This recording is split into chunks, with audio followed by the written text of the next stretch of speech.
الحمد لله رب العالمين۔ 15 شعبان کی رات آنے والے سال کا بجٹ فرشتوں کے حوالے کر دیا جاتا ہے، پھر 27 رمضان تک اس میں تبدیلیاں ہوتی۔ یہ رمضان کا مہینہ اللہ رب العزت نے اس لیے بنایا کہ میرے بندے روزہ رکھیں، صبح و شام قبولیت دعا کا وقت ہوگا، یہ مجھ سے مانگیں، جو میرے دربار میں اپنی مشکلات لے کر آئے گا میں ان کو آسان کر دوں گا، جو پریشانیاں لے کر آئے گا میں ان کو ختم کر دوں گا۔ یہ اپنے بندوں کو اپنے حال احوال سنانے کا موقع دیا۔ 27 رمضان کو جو لیلۃ القدر ہوتی ہے اس میں اس بجٹ کو فائنل کر کے فرشتوں کو ایگزیکیوشن کے لیے دے دیا جاتا۔ گویا آج کی رات اس آنے والے سال کے بجٹ پر نظر ثانی کی آخری رات، یوں سمجھ۔ جو چاہے میں بے اولاد ہوں، اللہ مجھے اولاد کی نعمت سے نوازے، وہ مانگے۔ جو سمجھے کہ میں پریشان حال ہوں، اللہ سے مانگے۔ جو سمجھے کہ مجھے ازدواجی زندگی کے لیے اچھے ساتھی کی ضرورت ہے، وہ اللہ سے مانگے۔ جو سمجھے میں مقروض ہوں، وہ اللہ سے مانگے۔ جو سمجھے میں بیمار ہوں، وہ اللہ سے صحت مانگے۔ آج مالک الملک سے مانگنے کی رات، وہ ہستی جو چاہے تو بندے کی تقدیر کو بدل کے رکھ سکتی ہے، ایک لمحے کے فیصلے میں ایک شقی کو سعید بنا سکتی، اور ہم آج اس مالک الملک کے دربار میں آئے بیٹھے۔ اس وقت کی اہمیت کا اندازہ آپ خود لگا لیجیے۔ اس دنیا میں مختلف چیزوں سے نفع اٹھانے کے طریقے مختلف ہیں۔ ہوا سے نفع اٹھانے کے طریقے اور ہیں، پانی سے نفع اٹھانے کے طریقے اور ہیں، آگ سے نفع اٹھانے کے طریقے اور ہیں، مٹی سے نفع اٹھانے کے طریقے اور ہیں۔ دل میں سوال پیدا ہوتا ہے کہ یہ تو سب چیزیں مخلوق ہوئی ہیں، اس مخلوق کو پیدا کرنے والا جو پروردگار ہے، اس پروردگار سے نفع اٹھانے کا طریقہ کیا ہے؟ اس کو سمجھانے کے لیے انبیاء تشریف لائے، اور انہوں نے آ کے یہی بات سمجھائی کہ لوگو تم اپنی زندگی کو میرے طریقے پر اپنا لو، تم اللہ کی ذات سے سب سے زیادہ فائدہ اٹھانے والے بندے بن جاؤ۔ چنانچہ نبی علیہ السلام نے یہ بات بتلائی کہ جو شخص اللہ رب العزت سے مانگنا چاہے، اس طریقے کا نام دعا ہے۔ ہم جب اللہ سے مانگتے ہیں نا، یوں سمجھیں کہ اللہ کے دربار میں اپلیکیشن فارورڈ کرنے کے طریقے کو دعا کہتے، اور نبی علیہ الصلوۃ والسلام نے کھول کھول کے یہ طریقہ بتایا تاکہ اپلیکیشن بھرنے میں کوئی کوتاہی نہ ہو، کوئی کمی نہ رہ جائے، بندہ یہ نہ بعد میں کہے کہ جی مجھے تو کسی نے سمجھایا نہیں تھا۔ چنانچہ آج کی رات اسی دعا کی بات ہوگی۔ نبی علیہ السلام نے ارشاد فرمایا الدعاء مخ العبادہ، دعا عبادت کا نچوڑ مغز ہے۔ ایک جگہ فرمایا الدعاء هو العبادہ، دعا عبادت ہے۔ دعا میں اور باقی اعمال میں ایک بنیادی فرق سمجھے، اور وہ بڑا عجیب ہے کہ باقی دین کے اعمال اگر دنیا کی نیت سے ہوں تو وہ عملی نہیں ہوتے۔ مثال کے طور پر ایک لڑکی کو سمارٹ ہونے کا شوق ہے، وہ سارا دن کچھ نہیں کھاتی پیتی، اس کو روزے کا ثواب نہیں ملے گا، اس لیے کہ اس کی نیت روزے کی تھی ہی نہیں۔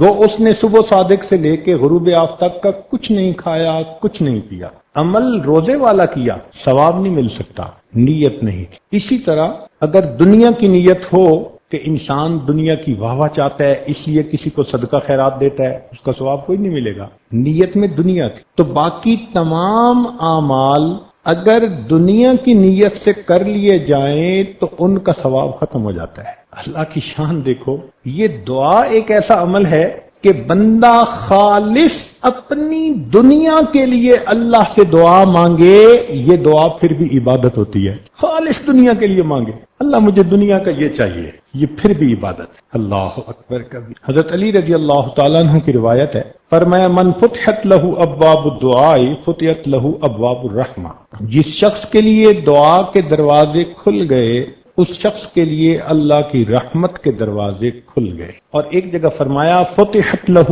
ابواب الجنہ، اس کے لیے جنت کے دروازے کھل گئے۔ چنانچہ ترمذی شریف کی روایت ہے ان ثعبان رضی اللہ تعالی عنہ قال قال رسول اللہ صلی اللہ علیہ وسلم لا يرد القدر الا الدعاء، کہ تقدیر کو نہیں بدل سکتی مگر دعا، ولا يزيد في العمر الا البر، اور عمر میں زیادتی نہیں ہوتی مگر نیکوکاری کی ساتھ، وَإِنَّ الرَّجُلَ لَيُحْرَمُ الرِّزْقَ بِالذَّنبِ يُصِيبُهُ، اور انسان کو جو رزق ملنے والا ہوتا ہے اپنے گناہوں کی نحوست کی وجہ سے وہ اس رزق سے محروم کر دیا جاتا ہے۔ تو ہمیں جو پریشانی آتی ہے نا، وہ اصل میں ہماری اپنی کوتاہیاں ہوتی ہیں۔ قرآن مجید میں اللہ تعالیٰ نے فرمایا ما اصابکم من مصیبت فبما کسبت ایدیکم، جو مصیبت تمہیں پہنچتی ہے تمہارے ہاتھوں کی کمائی ہوتی۔ عائشہ صدیقہ رضی اللہ تعالی عنہا کی روایت ہے، فرماتی ہیں قال رسول اللہ صلی اللہ علیہ وسلم الدعاء ينفع مما نزل ومما لم ينزل، دعا اس مصیبت کے لیے بھی فائدہ مند جو نازل ہو چکی اور اس کے لیے بھی فائدہ مند جو ابھی نازل نہیں ہوئی۔ جو ہو چکی اب اللہ اس کو برداشت کرنا آسان فرما دیتے ہیں، اور جو نہیں ہوئی اللہ اس کو وہیں روک دیتے ہیں۔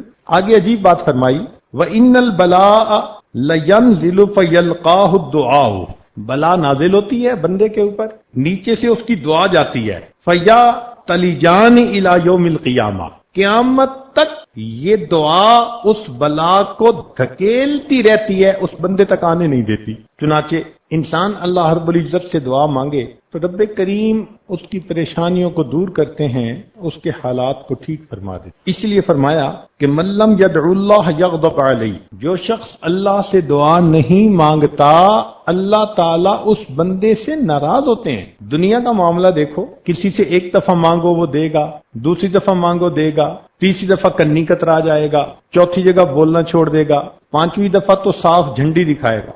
کیا مصیبت ہے، ہر وقت مانگتے ہو۔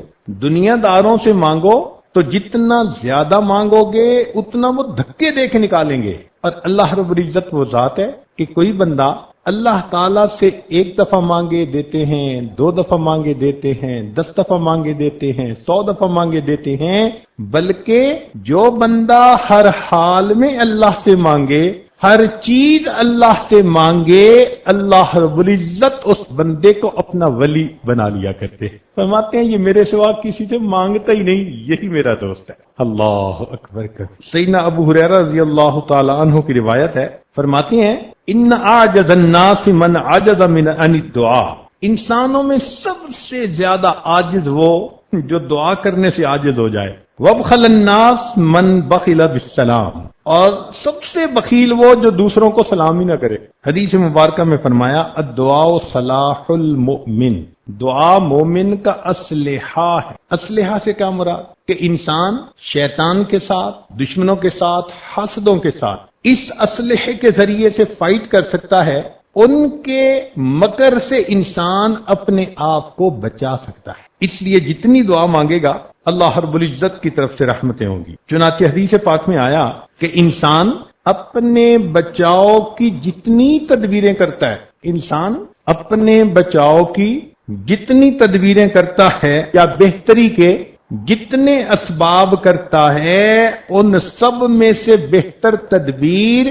اور بہتر سبب اس کی دعا ہوا کرتی ہے۔ آپ اپنے لیے کوئی بھی سبب بنائیں، سب سے بہترین سبب آپ کا دعا ہوگی۔ اس کا مطلب یہ ہے کہ ہمیں ہر حال میں اللہ سے دعا مانگنی چاہیے۔ چنانچہ اللہ تعالیٰ بندے کی دعا کو رد نہیں فرماتے، 3 میں سے ایک صورت میں قبول کرتے ہیں۔ توجہ فرمائیں، بندے نے جیسے دعا مانگی ویسے قبول ہو گئی۔ ایک صورت تو یہ ہے، اگر ایسے نہ ہو تو اللہ تعالیٰ اس کے بدلے کوئی آنے والی بلا اور مصیبت اس بندے سے ہٹا دیتے ہیں، کمپنسیشن ہو گئی، کیا پتا کہ وہ بلا اور مصیبت زیادہ بڑی تھی۔ تیسرا، اگر یہ بھی نہ ہوا اللہ تعالیٰ اس بندے کے اکاؤنٹ میں اس دعا کو لکھوا دیتے ہیں، انٹری کروا دیتے ہیں کہ اس نے دعا مانگی تھی، دنیا میں اس کو ریوارڈ نہیں ملا، نوٹ کرو اس کے اکاؤنٹ میں۔ حدیث پاک میں آتا ہے یہ بندہ قیامت کے دن اللہ تعالیٰ کے حضور پیش ہوگا، اس وقت اللہ تعالیٰ اس کی مانگی ہوئی دعاؤں پر اتنا اس کو اجر اور بدلہ دیں گے کہ وہ بندہ کہے گا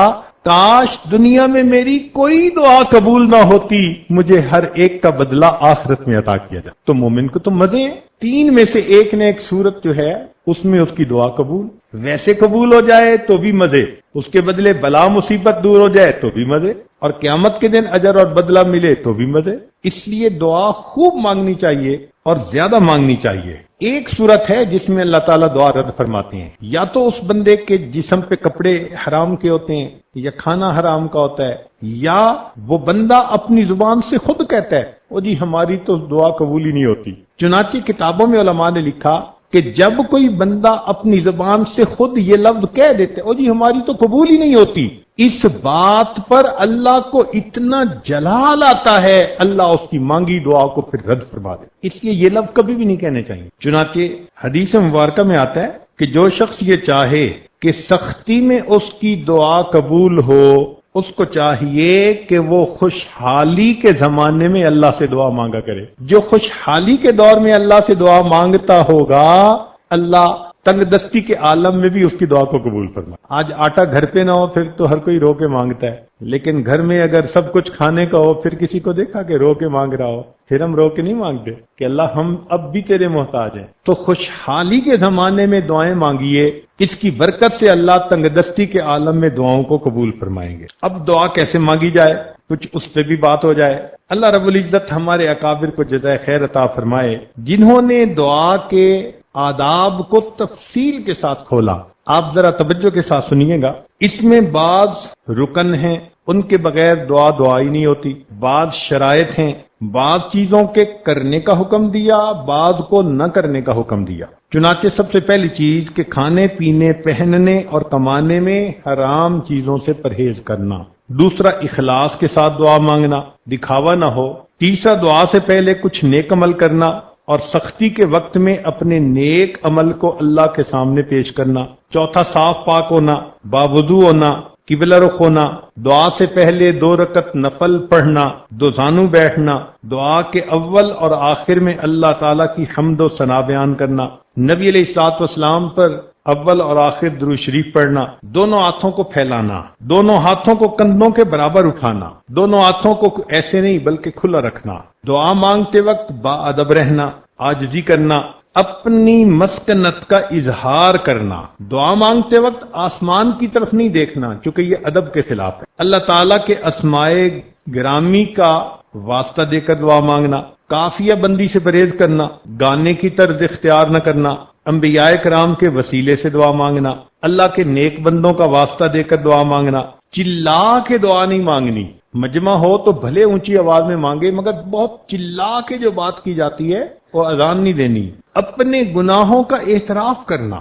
جو صحیح احادیث میں دعائیں مروی ہیں نبی علیہ الصلوۃ والسلام سے، ان دعاؤں کو مانگنا، اس لیے کہ وہ مقبول دعائیں. جامع دعائیں مانگنا، اپنی ذات سے ابتدا کرنا، پھر اپنے والدین مومن بھائیوں کے لیے دعا کرنا، عزم و یقین کے ساتھ دعا کرنا، رغبت اور شوق کے ساتھ دعا کرنا، کوشش و محنت سے حضور قلب کے ساتھ تہ دل سے دعا کرنا. ایک دعا کو بار بار مانگنا، دعا میں اصرار کرنا.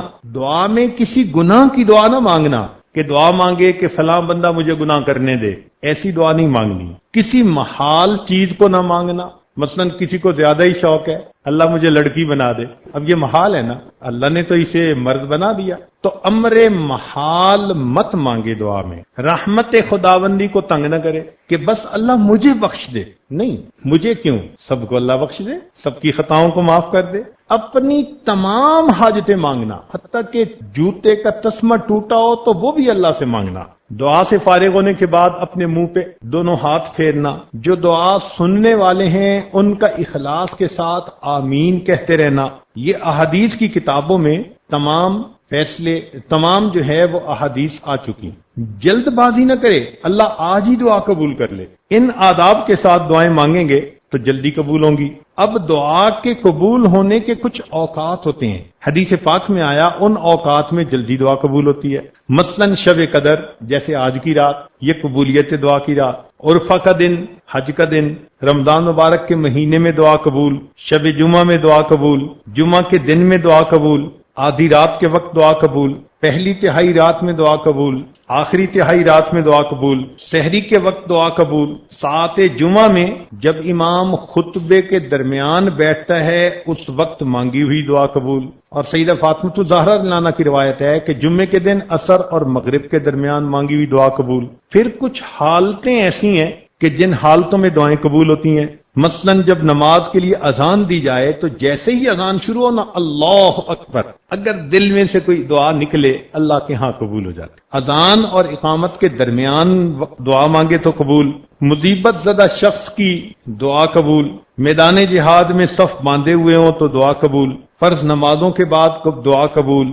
سجدے کی حالت میں دعا قبول. تلاوت قرآن مجید کے بعد دعا قبول، زمزم پیتے ہوئے دعا قبول، میت کے پاس حاضر ہوتے وقت دعا قبول، مرغ کی اذان سنے، آواز سنے، دعا قبول، بہت سارے مسلمانوں کا مجمع ہو، دعا قبول، ذکر کی مجلسوں میں دعا قبول، جب امام فاتحہ ختم کرتا ہے تو ہم آمین کہتے ہیں، اس وقت کی دعا قبول، میت کی آنکھ بند کرتے وقت کی دعا قبول، نماز کی اقامت جب کھڑی ہوتی ہے اس وقت دعا قبول، بارش ہوتے وقت دعا قبول، کعبہ پر جب پہلی نظر پڑے عمرے حج پہ جانے والوں کی تو ان کی دعا قبول۔ قرآن مجید میں سورہ انعام کے اندر 2 مرتبہ اللہ اللہ کا لفظ آیا ہے، قریب، رسول اللہ ہے، تو اس کے درمیان میں مانگی ہوئی دعا قبول۔ کچھ مقامات ایسے ہیں جن مقامات کی دعا قبول، چنانچہ طواف کرتے ہوئے ملتزم سے لپٹ کر حسن بصری رحمت اللہ علیہ نے بیت اللہ شریف کے 15 مقامات گنوائے ہیں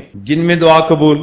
کچھ اللہ کے بندے ایسے ہوتے ہیں کہ جن کی موجودگی میں دعا قبول، چنانچہ دکھی دل والا بندہ جہاں کہیں ہوگا اس کی موجودگی میں دعا قبول، مظلوم کی دعا قبول، اگرچہ مظلوم کافر ہی کیوں نہ ہو، والد کی دعا اولاد کے حق میں قبول، امام عادل کی دعا قبول، نیک بندے کی دعا قبول، جو اپنے والدین کے ساتھ حسن سلوک کرنے والا ہو اس کی دعا قبول، مسافر کی دعا قبول، اب مسافر تو یہاں بہت سارے ہیں، روزہ دار جس وقت افطار کرے اس وقت کی دعا قبول، مسلمان کی دعا اپنے مسلمان بھائی کے لیے اس کے پیٹھ پیچھے قبول، ختم قرآن جب ہوتا ہے تو اس وقت حافظ جو دعا مانگے یا مجلس میں جو دعا مانگی جائے اس وقت کی دعا قبول، مریض کی دعا قبول، مجاہد کی دعا قبول۔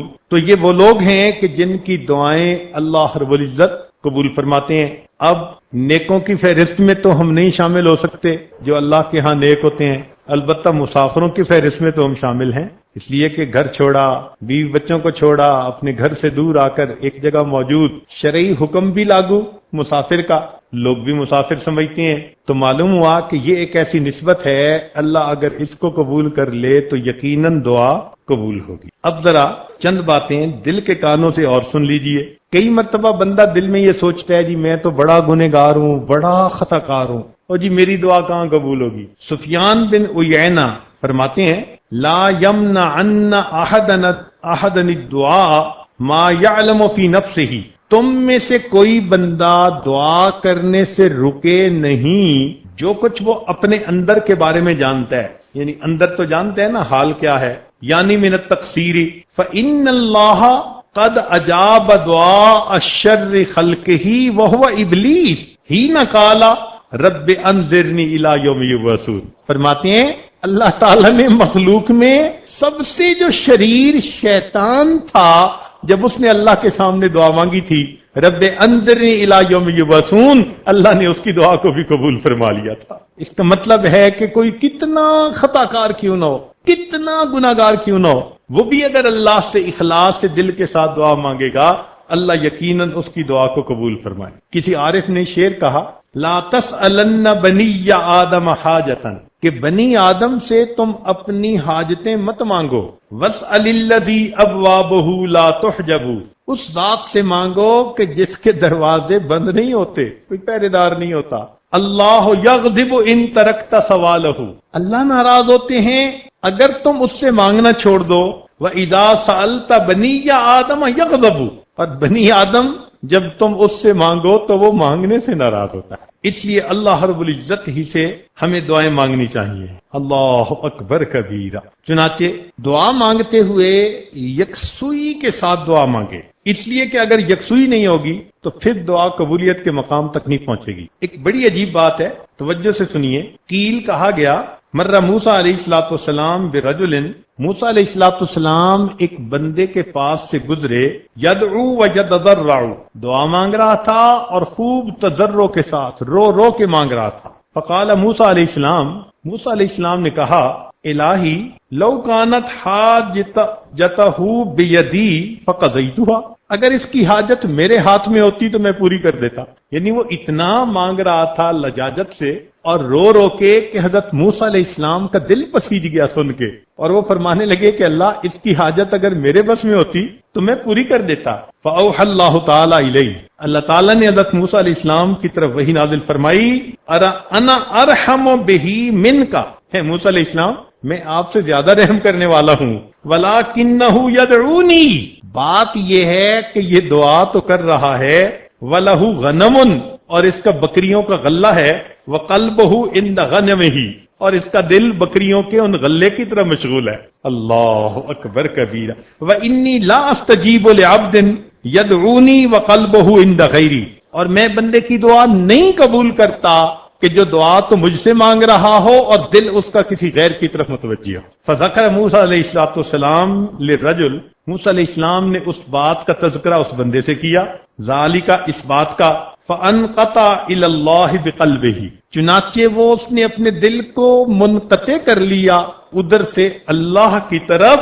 فقضیت حاجتہ، اللہ نے اسی وقت اس کی حاجت کو پورا فرما دیا. اس کا مطلب یہ ہوا کہ دعا مانگنے کی شرط یہ ہوئی کہ ہمارے دل دنیا کی چیزوں میں مشغول نہ ہوں، خالص اللہ کی طرف مشغول ہو. چنانچہ ایک دوسری روایت ہے، اوحی اللہ الی سیدنا عیسیٰ علیہ السلام، اللہ تعالیٰ نے عیسیٰ علیہ السلام کی طرف وحی نازل فرمائی. حب لی من قلبک الخشوع، اے میرے پیارے عیسیٰ علیہ السلام اپنے دل سے مجھے خشوع دے دیجئے. ومن بدنک الخضوع، اپنے بدن میں خضوع پیدا کر لیجئے.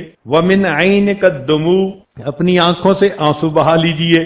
ودعونی، پھر مجھ سے دعا کیجئے. فإنی قریب مجیب، میں اس دعا کو جلدی قبول کرنے والا ہوں.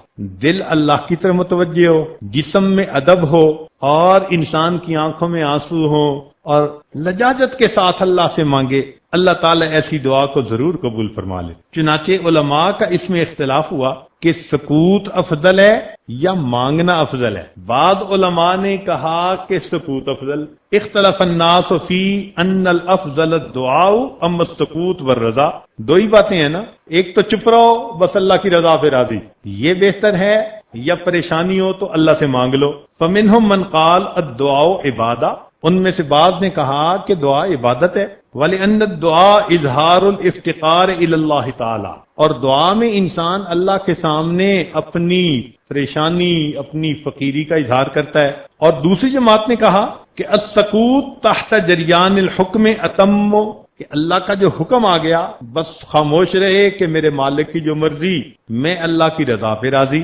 قد قال النبی صلی اللہ علیہ وسلم خبرا ان اللہ تعالی، اور وہ دلیل کیا دیتے ہیں کہ اللہ تعالیٰ نے فرمایا من شغلہ ذکری ان مسئلتی آتیتہ افضل ما اوتی السائلین، کہ جس کو میری یاد دعا مانگنے سے روک لے، میں دعا مانگنے والوں سے اس کو زیادہ عطا فرماتا ہوں. وہ یہ دلیل دیتے ہیں. لیکن بزرگوں نے اس میں تطبیق کیسے دی؟ فرماتے ہیں وقال قوم، علماء نے یہ کہا یکون صاحب دعاء بلسانہ، یکون صاحب الدعاء بلسانہ، زبان سے اللہ سے دعا مانگے، ورزم بقلبہ، اور دل سے اللہ کے فیصلے پر راضی رہے، لیاتی بالامرین جمیعا، تاکہ دونوں باتیں اکٹھی ہو جائیں. تو دعا بھی اللہ سے مانگے مگر دل میں یہی رکھے کہ مولا تیرا جو فیصلہ ہوگا میں تو اس سے راضی ہوں. مانگے صحیح، سبحان اللہ. چنانچہ دعا مانگتے ہوئے لجاجت کے ساتھ جتنی دعا مانگے گا جلدی قبول ہوگی. حدیث مبارکہ میں ہے کہ داؤد علیہ السلام کے زمانے میں خشک سالی ہوئی.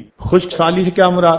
بارش نہیں ہوتی تھی. چنانچہ لوگوں نے علماء میں سے 3 بندے منتخب کیے اور ان کے ساتھ دعا کے لیے نکلے ایک میدان میں. ایک نے کہا الہی آپ نے تورات میں فرمایا ہے کہ جو ہم پر ظلم کرے ہم اس کو معاف کر دیں گے. الہی ہم نے اپنی جانوں پر ظلم کیا ہے تو پھر تو ہمیں معاف فرما دے. اللہ اکبر. دوسرے نے کہا الہی آپ نے تورات میں فرمایا ہے کہ ہم اپنے غلاموں کو آزاد کریں.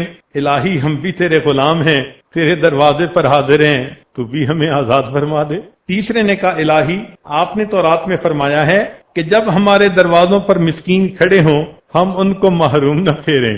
مولا ہم بھی مسکین ہیں اور آپ کے دروازے پر حاضر ہیں، ہمیں خالی نہ بھیجیے، دعا کو قبول کر لیجئے. اس بندے نے دعا ابھی ختم نہیں کی تھی، اللہ نے رحمت کی بارش عطا فرما دی. اللہ اکبر کبیرہ. تو بھئی ہم بھی اللہ رب العزت سے مانگیں کہ اے پروردگار آپ بھی ہماری ان دعاؤں کو اپنی رحمت سے قبول فرما لیجئے اور ہمارے قصوروں کو معاف فرما دیجئے. اور مانگیں تو پھر خوب اللہ رب العزت سے عاجزی کے ساتھ، جتنا مانگ سکتے ہو اتنا عاجزی کے ساتھ مانگیں کہ اللہ رب العزت بڑے کریم ہیں. اللہ اکبر کبیرہ. چنانچہ اللہ تعالیٰ بندے کا اعتراف جرم بہت پسند فرماتے ہیں کہ بندے نے گناہ کر لیا، اب وہ میرے دربار میں آئے اور اپنے گناہ کا اقرار کر لے اور مجھ سے معافی مانگے.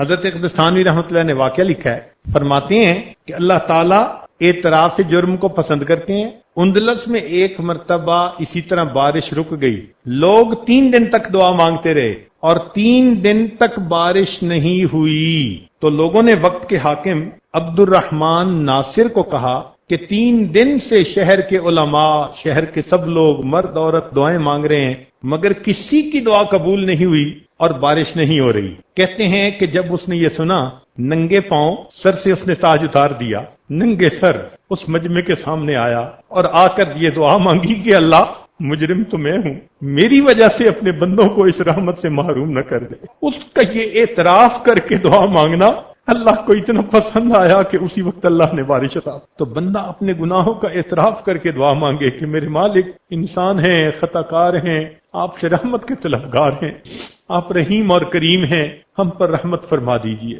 چنانچہ ایک عجیب واقعہ حدیث پاک میں آیا ہے، امید ہے آپ اس کو بہت توجہ کے ساتھ سنیں گے. اللہ اکبر کبیرہ. فرماتے ہیں ان وہب ابن منبہ، وہب ابن منبہ رحمت اللہ علیہ وہ فرماتے ہیں، بہت توجہ کے ساتھ سنیے گا، میں اپنی بات مکمل کرتا ہوں. کان فی زمن موسیٰ علیہ السلام شاب آتن مصرف علی نفسہ.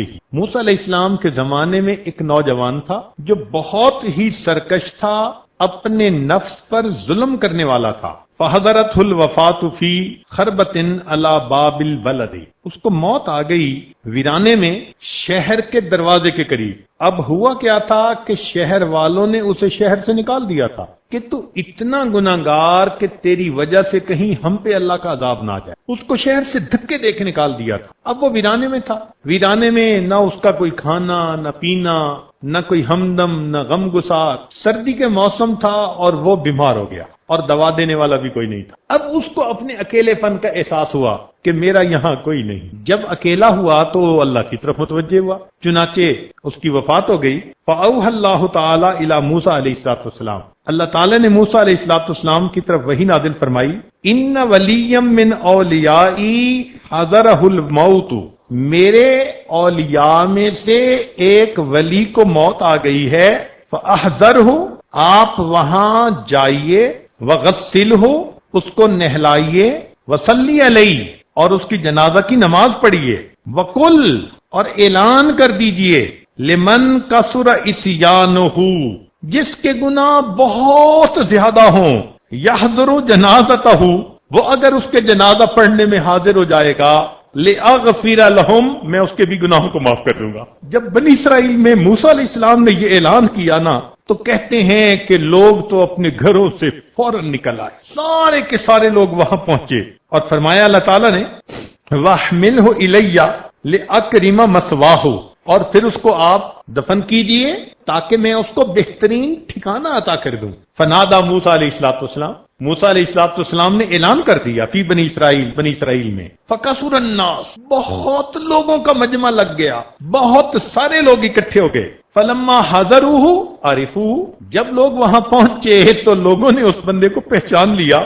فقالو، کہنے لگے، یا نبی اللہ، اے اللہ کے نبی، ھذا ھو الفاسق، یہ تو وہ فاسق ہے، الذی اخرجناہ، جس کو ہم نے شہر سے نکال دیا تھا. فتعجب موسیٰ من ذلک، حضرت موسیٰ علیہ السلام بھی اس بات پہ بڑے حیران، بڑے تعجب کہ ہاں یہ تو وہی پاپی ہے، وہی نوجوان ہے کہ گناہ کے بغیر رہتا نہیں تھا، اور اس کے بارے میں اللہ رب العزت نے یہ وحی نازل فرمائی. فأوحى اللہ الیہ، اللہ رب العزت نے ان کی طرف وحی نازل فرمائی. فرمایا صدقوا وہم شہدائی، صحیح کہہ رہے ہیں یہ لوگ اور یہ اس کے گواہ ہیں. الا انہ لما حضرت الوفات فی ہذہ الخربۃ، مگر جب اس بندے کو اس ویرانے کے اندر وفات آئی، نظر یمنۃ و یسرۃ، اس نے اپنے دائیں بھی دیکھا اور اپنے بائیں بھی دیکھا. فلم یرا حمیما، اس کو کوئی دوست نظر نہیں آیا، ولا قریبا، کوئی اپنا قریبی نظر نہیں آیا، اکیلا تھا. ورا نفسہ غریبۃ، اس نے اپنے نفس کو غریب پایا، وحیدتاً، اکیلا پایا، ذلیلتاً، اپنے آپ کو ذلیل پایا،